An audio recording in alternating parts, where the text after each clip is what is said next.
Pemirsa sekalian, ini adalah suasana kebakaran yang melanda Balai Wartawan Manado bersama dengan dua buah rumah makan yang berada di samping Balai Wartawan.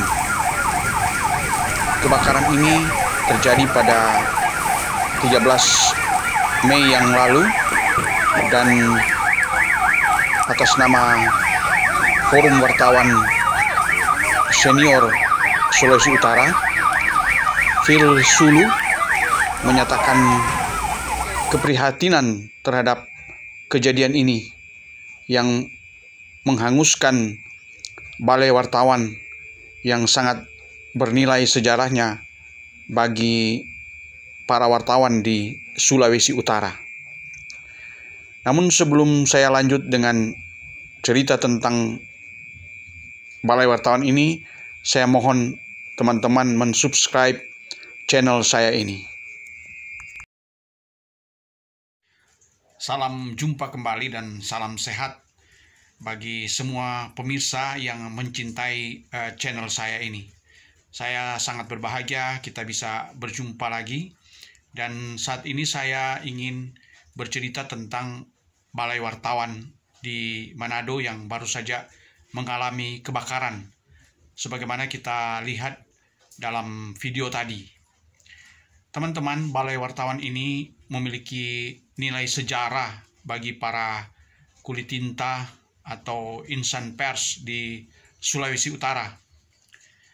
Balai Wartawan yang dihadiahkan oleh pemerintah provinsi ini sejarahnya adalah saat akan berlangsungnya Kongres PWI atau Persatuan Wartawan Indonesia ke-17 di Manado. Gubernur Sulawesi Utara pada waktu itu, yaitu Letjen GH Mantik, menghadiahkan Balai Wartawan itu untuk digunakan bagi komunitas wartawan di Sulawesi Utara yang tergabung dalam organisasi PWI, karena pada masa itu organisasi wartawan satu-satunya adalah PWI. Dan sebagaimana dalam sejarah pembangunan Balai Wartawan ini mulai dilakukan sejak tahun 82 hingga selesai tahun 83 dan diresmikan tepat pada Hari Sumpah Pemuda tanggal 28 Oktober tahun 1983. Gedung Balai Wartawan yang berlantai 3 ini terletak di Jalan Sudirman, depan Gedung Joang 45 Manado. Dalam berbagai aktivitasnya, Balai Wartawan ini sering digunakan untuk pertemuan-pertemuan PWI maupun kegiatan-kegiatan yang ada kaitannya dengan dunia kewartawanan. Dan karena itu, Gedung Balai Wartawan ini sesungguhnya memiliki nilai sejarah bagi para wartawan. Namun sangat disayangkan di beberapa periode kepengurusan PWI terakhir ini, gedung tersebut tidak lagi seperti ketika dibangun di awalnya, di mana di dalamnya banyak berkumpul para wartawan. Dan sangat disayangkan, Balai Wartawan yang seharusnya digunakan untuk aktivitas wartawan sudah berubah menjadi balai bisnis.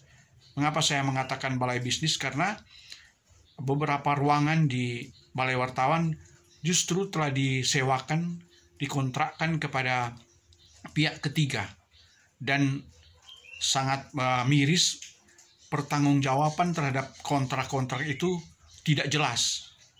Dan sebagaimana dikemukakan oleh wartawan senior Phil Sulu, apa yang terjadi saat ini yaitu kebakaran di Balai Wartawan, maka dia berpikir kalau seandainya memang Balai Wartawan tidak lagi difungsikan sebagai balai untuk kepentingan wartawan, lebih baik tidak perlu lagi dibangun kembali.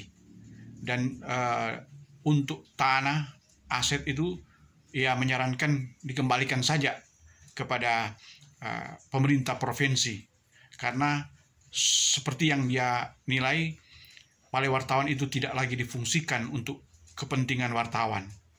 Dan karena itu dia berharap kejadian ini menjadi pelajaran bagi pengurus PWI saat ini, agar balai wartawan itu seharusnya digunakan untuk kepentingan wartawan. Dan apa tindakan selanjutnya dari pemerintah provinsi? Tentu kita masih menunggu keputusan. Tetapi dengan melihat kondisi saat ini, di masa pandemi, tentu pemerintah provinsi akan berpikir panjang untuk membangun kembali balai wartawan. Dan kalaupun nanti balai wartawan ini dibangun kembali, maka seharusnya balai wartawan itu betul-betul difungsikan untuk kepentingan wartawan dan bukan untuk kepentingan bisnis yang hanya menguntungkan pribadi pengurus PWI. Dan oleh karena itu, Phil Sulu sebagai wartawan senior yang pernah menjadi pengurus PWI menyarankan agar pengurus PWI hendaknya melihat keberadaan para wartawan dan tidak lagi menjadikan balai wartawan itu sebagai tempat untuk mencari keuntungan pribadi. Demikian dan sampai jumpa.